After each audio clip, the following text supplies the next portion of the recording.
living here in the Northwest, you gotta find ways to get outside. We built the deck.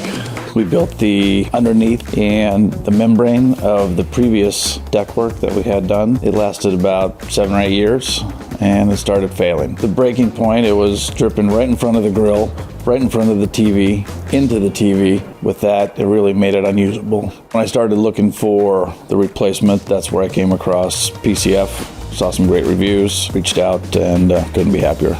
We do 50 to 100 underdeck systems a year around the Pacific Northwest. It's fairly simple to take out the actual bladder that's allegedly supposed to be waterproofed. The hard part is matching if they have soffit underneath. And one of the unique qualities in the last year is that we've offered a 3D print that looks like pine soffit. And so if we have a product now that comes in and actually looks a lot like what they had before.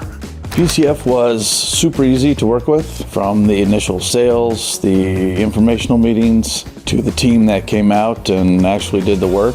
I would genuinely say we're friends with Nick and Landon. Those were great guys. Everything about it was super smooth. To be able to use this space year-long is fantastic. The real story is I had to sell this to the boss. Am I in trouble, or are you a happy camper? I'm very happy. I love it more than I expected. I think it looks very genuine. We have natural wood finish. We are able to be out here under the deck and really enjoy this living space that we have invested in. That's how good the product is. I'm not in trouble. People come first, construction, making your outdoor space